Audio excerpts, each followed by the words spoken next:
नमस्कार, BP competition academy में आप सबका स्वागत है। प्रश्न संख्या 751। ठीक है, प्रश्न संख्या 751 कहता है, इस पर ध्यान दीजिए। इनमें हमें दो ऑप्शनों पर ध्यान देना है। ठीक है, ऑप्शन नंबर 2 क्या कहता है, पंचायत सीटों में कमजोर वर्गों और महिलाओं के लिए आरक्षण अनिवार्य है, ये सत्य है। और क्या है, पंचायत की अवधि जो है वो मात्र 5 साल होनी चाहिए, ये भी कथन क्या है, सत्य है। ठीक है, तो इस तरह क्या करना है, हमें ये बात नोट करना है। जैसे ही अगले प्रश्न पे चलते हैं, अब चूंकि इसका जो राइट आंसर होगा वो क्या बनेगा, इसका राइट आंसर बन जाएगा आपका ऑप्शन नंबर बी, केवल 2 और सही 3। ठीक है, चलते हैं अगले प्रश्न पे। अगला प्रश्न आपके स्क्रीन पर है, क्या कहता है, ध्यान से देखिएगा। अगला प्रश्न आपके स्क्रीन पर है, क्या कहता है, कहता है कि भारत के संविधान के निम्नलिखित अनुच्छेदों में सार्वभौमिक वयस्क मताधिकार स्थापित किया गया है। ठीक है ना, कौन से अनुच्छेद में है। ठीक है, तो ऑप्शन नंबर कौन सा अनुच्छेद सही होगा, तो ऑप्शन नंबर डी इसका सही होगा, 326 अनुच्छेद। यानी पंचायत चुनाव राज्य चुनाव आयोग द्वारा आयोजित किया जाता है। किसके द्वारा, राज्य चुनाव आयोजित द्वारा आयोजित किया जाता है। ठीक है, इस तरह इसका जो राइट आंसर होगा वो क्या हो जाएगा, ऑप्शन नंबर डी। अगले प्रश्न की ओर चलते हैं। अगला प्रश्न जो है, अगला प्रश्न, अब यहाँ पर जब हम बात कर रहे हैं, चूंकि सार्वभौमिक मताधिकार की बात कर रहे हैं, ठीक है, तो 326 इसका राइट आंसर होगा। अगले प्रश्न की बात कर लें। अगला प्रश्न आपके स्क्रीन पर है। ठीक है, अगला प्रश्न ध्यान से देखिए। अगला प्रश्न 753 नंबर आपके स्क्रीन पर है। क्या कहता है, ध्यान से समझना है। कहता है, निम्नलिखित में से कौन भारत के कभी मुख्य चुनाव आयुक्त नहीं थे। केवी के सुंदरम, टी स्वामीनाथन, आर के द्विवेदी, आर एस वर्मा। 4 ऑप्शनों में से सही आंसर आपको बताना है। ठीक है, तो 4 ऑप्शन में से option number D R S Verma इसका सही आंसर होगा। Option number D R S Verma इसका सही आंसर होगा। अगले यदि हम प्रश्न की बात कर लें तो अगला प्रश्न आपका क्या कहता है। अगला प्रश्न कहता है 754 नंबर प्रश्न आपके स्क्रीन पर है। क्या कहता है कि मतदाताओं का पंजीकरण निम्नलिखित में से किसकी जिम्मेदारी है। वोटर की व्यक्तिगत रूप से, सरकार की, चुनाव आयोग की या निगम की। तो जब इसके आंसर की बात करें, चूंकि अब मतदाताओं का पंजीकरण कराना मुख्यतः किसकी जिम्मेदारी है, तो चुनाव आयुक्त की जिम्मेदारी है ये काम करना। ठीक है, चुनाव आयुक्त की जिम्मेदारी है कि उसका जो पंजीकरण कराए उसको वो पहुंचाए। ठीक है, चलिए इस तरह से अगले प्रश्न पे चलते हैं। अगला प्रश्न आपके स्क्रीन पर है। अगला प्रश्न आपके स्क्रीन पर है। ठीक है, 755 नंबर प्रश्न, 755 नंबर प्रश्न आपके स्क्रीन पर है। ठीक है, क्या कहता है कि 1956 में बलवंत राय मेहता आयोग का क्या उद्देश्य था। ठीक है, क्या उद्देश्य था भाई, बताओ। बलवंत राय मेहता समिति जो थी, क्या उद्देश्य था। लोकतांत्रिक विकेंद्रीकरण के उपायों का सुझाव देना था, ग्राम पंचायतों के कामकाज की रिपोर्टिंग करना था, या सामुदायिक विकास परियोजनाओं के कार्यान्वयन से में बेहतर क्षमता था, दक्षता था के उपायों को सुझाव देना, या फिर नई पंचायत मशीनरी की स्थापना की व्यवहार्यता की जांच करना था। 4 ऑप्शन आपके स्क्रीन पर है, सभी लोग इसका फटाफट आंसर दीजिए, सही अच्छे तरीके से आंसर देना है 755 का। ठीक है, तो क्या आंसर होगा इसका, ऑप्शन नंबर सी इसका राइट आंसर होगा। यानी बलवंत राय जो मेहता समिति थी, ठीक है, उसका जो मुख्य उद्देश्य था ऑप्शन नंबर सी आंसर में जो दिया गया है, यानी सामुदायिक विकास परियोजनाओं के कार्यान्वयन में बेहतर दक्षता के उपायों को सुझाव देना इस समिति का मुख्य काम था। चलते हैं अगले प्रश्न पर। अगला प्रश्न आपके स्क्रीन पर है। ठीक है, अगला प्रश्न क्या कहता है, आपके स्क्रीन पर 756 नंबर प्रश्न है। ठीक है, क्या कहता है, कहता है निम्नलिखित में से कौन सी समिति भारत में आईएएस और आईपीएस को खत्म करने की सिफारिश के लिए जानी जाती है। डेबर आयोग, कलेवर आयोग, खेर आयोग, राजमन्नार आयोग। ध्यान से समझिएगा, बहुत इंपॉर्टेंट है। तो राजमन्नार समिति जो थी ये एक ऐसी समिति थी जो आईएएस और आईपीएस को खत्म करने की सिफारिश के लिए जानी जाती थी। यह समिति 1970 में केंद्र राज्य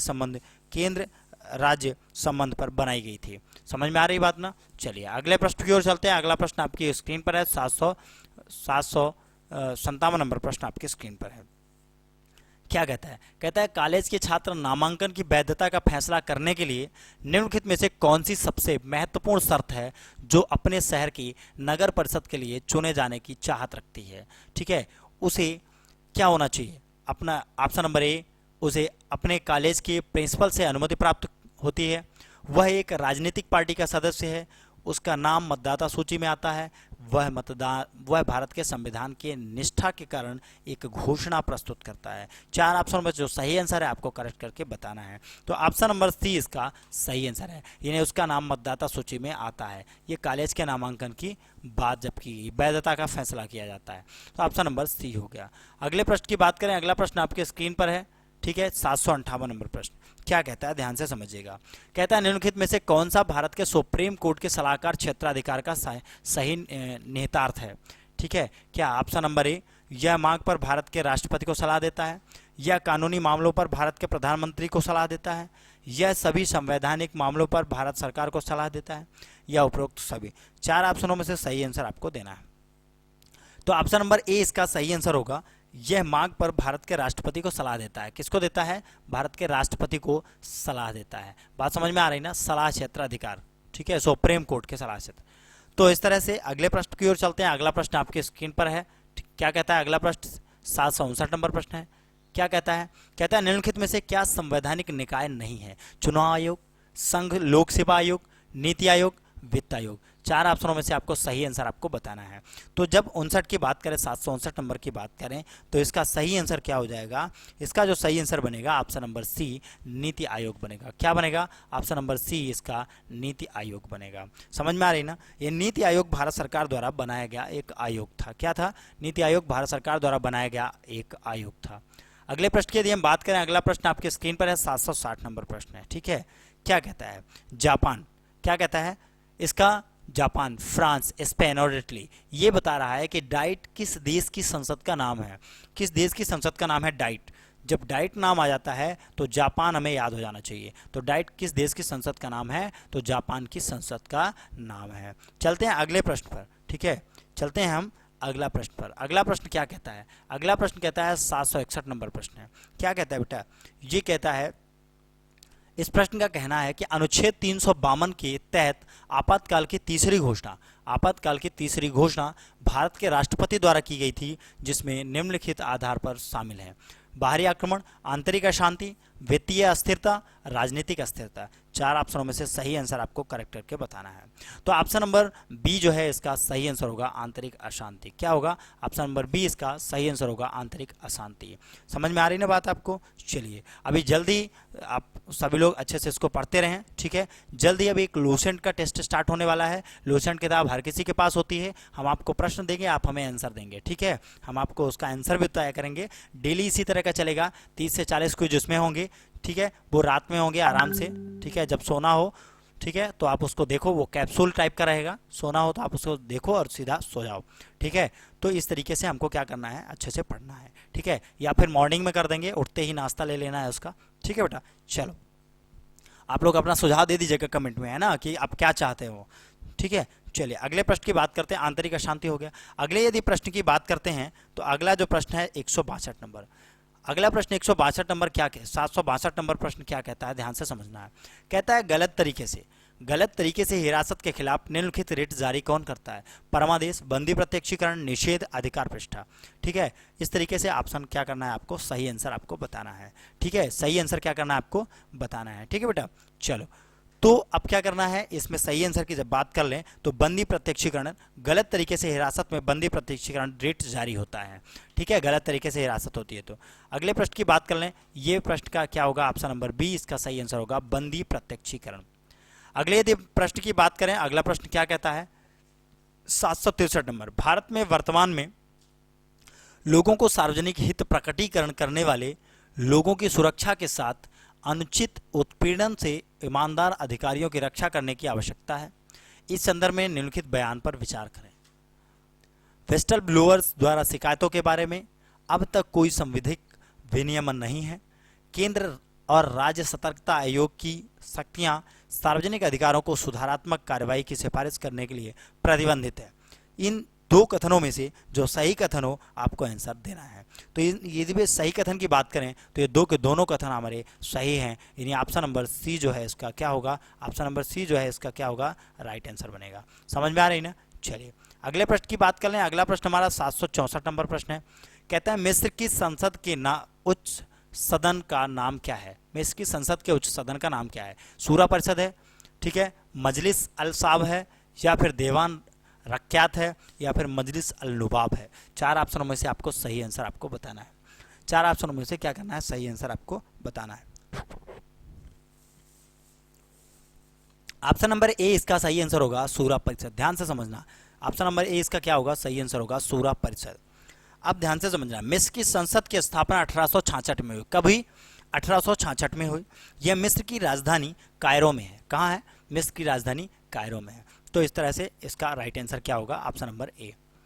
अगले प्रश्न की यदि हम बात कर लें, अगला प्रश्न हमारा क्या है, अगला प्रश्न क्या है, 765 नंबर। कहता है भारत में राष्ट्रपति वित्तीय आपातकाल कब लगा सकता है। बताइए, भारत में राष्ट्रपति जो है वित्तीय आपातकाल कब लगा सकता है।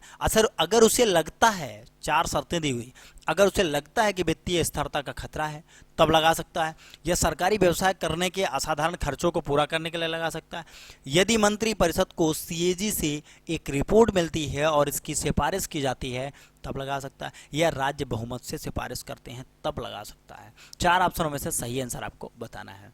जब 4 ऑप्शनों में से सही आंसर की हम बात कर लें तो क्या होगा, ऑप्शन नंबर ए इसका राइट आंसर होगा। अगर राष्ट्रपति को लगता है कि वित्तीय स्थिरता पर खतरा बना हुआ है तो वो क्या करेगा, वह वित्तीय आपातकाल लगा सकता है। इसलिए इसका राइट आंसर क्या होगा, ऑप्शन नंबर ए। चलते हैं 766 नंबर प्रश्न की बात करते हैं। 766 नंबर प्रश्न आपके स्क्रीन पर है। क्या कहता है, कहता है भारतीय समेकित निधि में फंड निकालने के लिए किसकी अनुमति की आवश्यकता होती है।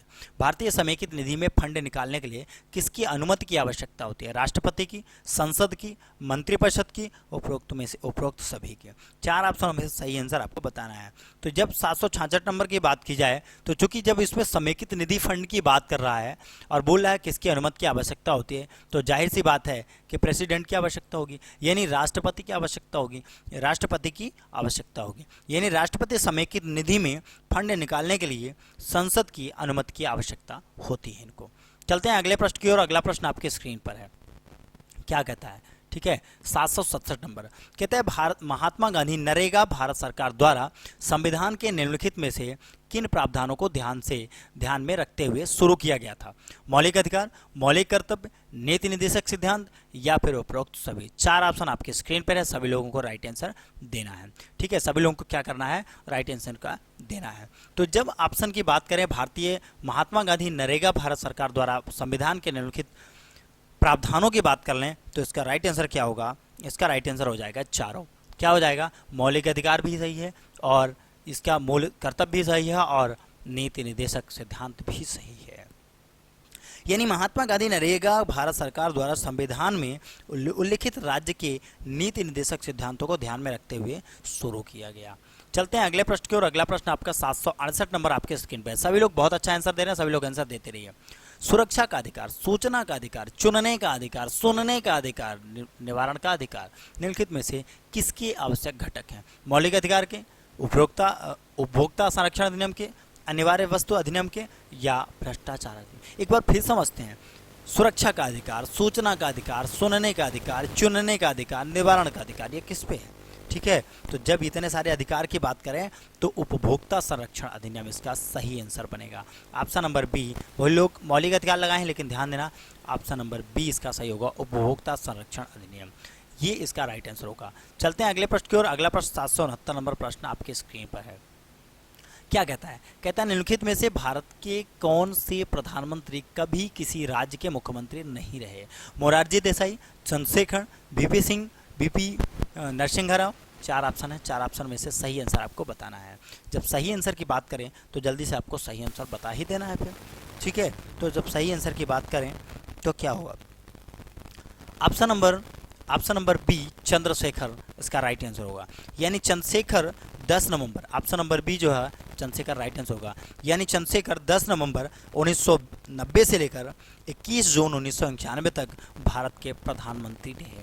ध्यान से समझना, कब, 10 नवंबर 1990 से लेकर 21 जून 1991 तक भारत के प्रधानमंत्री रहे। अब क्या करना है, यहाँ पर प्रधानमंत्री की बात आ गई है। ठीक है, तो अब क्या करना है आपको, प्रधानमंत्री कभी भी राज्य के मुख्यमंत्री नहीं रहे। ठीक है, ध्यान से समझना। अब इस पे क्या करना है, जब सारे प्रधानमंत्रियों के नाम आप लोग याद कर डालो। ठीक है, राष्ट्रपति के नाम याद कर लो। ठीक है, चलिए कौन किस सन में गया है उसको याद कर लो। अगला प्रश्न आपके स्क्रीन पर 770 नंबर। कहता है बजट सत्र में गुलोटिन किसे कहा जाता है? बजट पर साधारण चर्चा को कहा जाता है, या फिर स्पीकर वोट देने के लिए सभी बकाया मांगों को रखता है, उसे गुलेटिन कहा जाता है, या विपक्ष कटौती प्रस्ताव लाने की इच्छा व्यक्त करता है, उसे गुलेटिन कहा जाता है? नहीं भाई, ऑप्शन नंबर बी जो है सही आंसर होगा। यानी स्पीकर वोट देने के लिए सभी बकाया मांगों को रखता है, इससे क्या करते हैं, इसे ही गुलेटिन के नाम से जाना जाता है। चलते हैं अगले प्रश्न पर। अगला प्रश्न 771 नंबर आपके स्क्रीन पर है। ठीक है, क्या कहता है? 771 नंबर आपके स्क्रीन पर है। क्या कहता है? कहता है भारतीय राज्य के उच्च न्यायालय के मुख्य न्यायाधीश की नियुक्ति कौन करता है? ठीक है, कौन करता है भाई, बताओ जल्दी से। ठीक है, तो कौन करेगा? जब इस तरह की बात कर लें तो कौन करेगा? सर्वोच्च न्यायालय की सलाह पर राष्ट्रपति करता है, या प्रधानमंत्री की सलाह पर राष्ट्रपति करता है, या कानून मंत्री की सलाह पर, या फिर न्यायाधीशों के कॉलेजियम की सलाह पर इसका होता है। तो जब इसकी बात करें, यहाँ पर सलाह की बात करें, तो ऑप्शन नंबर डी, न्यायाधीशों की कॉलेजियम की सलाह पर राष्ट्रपति करता है। यानी इसका ऑप्शन नंबर डी इसका सही आंसर होगा। आप ध्यान से समझिए इसको थोड़ा सा। ठीक है, यानी भारतीय राज्य के उच्च न्यायालय के मुख्य न्यायाधीश की नियुक्ति न्यायाधीशों के कॉलेजियम की सलाह पर राष्ट्रपति करता है। अगले प्रश्न की यदि हम बात करें, अगला प्रश्न 772 नंबर प्रश्न होगा आपकी स्क्रीन पर। ठीक है, देखिए 772 नंबर प्रश्न आपके स्क्रीन पर है। क्या कहता है? कहता है निम्नलिखित पर ध्यान दीजिए। भाई ध्यान हमें कहाँ देना है ये मैं बता दूं, चूंकि लंबा प्रश्न है इसलिए ध्यान हमें सिर्फ देना है ऑप्शन नंबर बी पर। ठीक है, यानी ये सारे दिया गया है, करों की शुद्ध आय के शेयर आवंटित करना, सहायता में अनुदान को करना, ठीक है, या फिर केंद्र सरकार राज्य सरकार दोनों मिलकर वित्तीय संबंध को देखते हैं। तो ये बताना किसके द्वारा किए जाते हैं। ये तीनों स्टेटमेंट जो ऊपर दिए गए हैं ये राष्ट्रीय विकास आयोग के द्वारा किए जाते हैं। किसके द्वारा किए जाते हैं? राष्ट्रीय विकास आयोग के द्वारा किए जाते हैं। चलते हैं अगले प्रश्न पर। अगला प्रश्न आपके स्क्रीन पर है, ध्यान से समझिएगा। लेकिन इसके पहले राष्ट्रीय विकास आयोग की कुछ कहानी तो समझ लीजिए। ये सभी वित्त आयोग के कार्य हैं। वित्त आयोग हर 5 वर्ष में नियुक्त किया जाता है। इसकी स्थापना 22 नवंबर 1951 में की गई। कब की गई? 22 नवंबर 1951 में की गई। अगले प्रश्न की यदि हम बात करें 773 नंबर प्रश्न, बीजी वर्गीय समिति 1977 में किससे संबंधित थी? किससे संबंधित है? दल बदल विरोध से, प्रसार भारती अधिनियम से, पंचायती राज अधिनियम से, केंद्र राज्य संबंध से। 4 ऑप्शन है, 4 ऑप्शनों में से सही आंसर आपको बताना है। जब 4 ऑप्शनों में से सही आंसर की यदि हम बात कर लें तो ऑप्शन नंबर आपको बताना है कौन सा सही होगा। ठीक है, अब चूंकि यहाँ पर बीजी की बात कर रहा है, ठीक है, तो चलते हैं अपने प्रश्न पर। ठीक है, तो अगला इसका जो हमारा राइट आंसर होगा वो क्या होगा? प्रसार भारती अधिनियम। क्या होगा? प्रसार भारती अधिनियम इसका सही आंसर होगा। क्या होगा? प्रसार भारती अधिनियम। चलते हैं अगले प्रश्न पर। 774 नंबर प्रश्न आपके स्क्रीन पर है। अराजक और क्रांतिकारी अपराध अधिनियम 1919 को क्या कहा गया है? India arms act, Pitt's India act, Rowlatt act, इनमें से कोई नहीं। 4 ऑप्शन जब आपकी स्क्रीन पर आ जाएं तो आपको सही आंसर ढूंढना पड़ जाता है। यानी रॉलेट एक्ट 1919 में पास हुआ, जिसे गांधी जी ने काला कानून कहा। क्या कहा? रॉलेट एक्ट जो है ये 1919 में पास हुआ और इसे गांधी जी ने क्या कहा था? रॉलेट एक्ट कहा। ठीक है, चलते हैं अगले प्रश्न पर। अगला प्रश्न आपकी स्क्रीन पर आने वाला है, देखिए आ गया, ये 775 नंबर आपके स्क्रीन पर है। कहता है डॉक्टर अंबेडकर संविधान सभा में कहां से चुने गए थे? United Provinces, West Bengal, the Bombay Presidency, Punjab. 4 ऑप्शनों में से सही आंसर आपको करेक्ट करके बताना है। जो भी सही आंसर है आपको राइट आंसर देना है। ठीक है, तो ऑप्शन नंबर क्या होता है? बी इसका सही आंसर होगा, West Bengal. Option number B क्या होगा? सही आंसर होगा वेस्ट बंगाल। ठीक है, चलिए अगले यदि हम प्रश्न की बात कर लें, वेस्ट बंगाल की यदि बात करें तो डॉक्टर ये पश्चिम बंगाल से ही चुने गए थे। अगले प्रश्न की बात करें, अगला प्रश्न क्या है? अगला प्रश्न आपके स्क्रीन पर आ रहा है 776 नंबर प्रश्न। ठीक है, मोर भारत का राष्ट्रीय पक्षी कब घोषित किया गया? 1959 में, 1961 में, 1963 में, 1965 में। तो 1963 जो है इसका राइट आंसर बनेगा। क्या बनेगा? 1963 जो है इसका राइट आंसर बनेगा। हो गई ना बात क्लियर? मोर भारत का राष्ट्रीय पक्षी कब घोषित किया गया? तो 1963 को घोषित किया गया। चलते हैं अगले प्रश्न पर। अगला प्रश्न आपके स्क्रीन पर है। अगला प्रश्न देखिए, ध्यान से देखिए, अगला प्रश्न आपके स्क्रीन पर है। ठीक है, 777 नंबर प्रश्न आपकी स्क्रीन पर है। क्या कहता है? कहता है निम्नलिखित में से गलत कथन छांटिए। जब गलत ही कथन छांटना है तो मैं आपको बता दूं कि इसमें से गलत कथन कौन है। तो गलत कथन इसमें यह है कि उच्च न्यायालय का न्यायाधीश भारत के मुख्य न्यायाधीश को अपना इस्तीफा देता है। ये बिल्कुल ही गलत है। जबकि किसी भी उच्च न्यायालय का मुख्य न्यायाधीश अपना इस्तीफा भारत के राष्ट्रपति को देता है। क्या करता है? किसी भी उच्च न्यायालय का न्यायाधीश जो है अपना इस्तीफा भारत के राष्ट्रपति को देता है। इसलिए ये कथन गलत है, बाकी तीनों कथन सही हैं। चलते हैं अगले प्रश्न की ओर। अगले प्रश्न की ओर चलते हैं। अगला प्रश्न क्या कहता है, ध्यान से समझिए। 778 नंबर प्रश्न आपकी स्क्रीन पर आ गया है। क्या कहता है? कहता है निम्नलिखित में से कौन सा अनुच्छेद मनुष्यों में यातायात का निषेध से संबंधित है? अनुच्छेद 21, अनुच्छेद 22, अनुच्छेद 23, अनुच्छेद 24।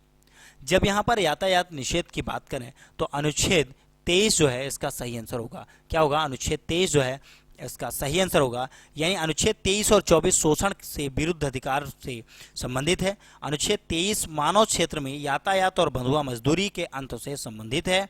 अनुच्छेद 24 14 वर्ष तक के बच्चों को मजदूर रखने के विरोध से संबंधित है। कौन सा? अनुच्छेद 24। ठीक है, अनुच्छेद 23-24 दोनों शोषण के विरुद्ध काम करते हैं।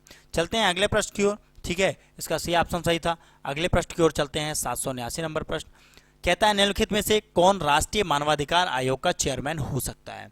सुप्रीम कोर्ट का कार्यरत कोई भी न्यायाधीश, सुप्रीम कोर्ट का रिटायर्ड कोई भी न्यायाधीश, भारत का मुख्य न्यायाधीश, भारत का सेवानिवृत्त मुख्य न्यायाधीश।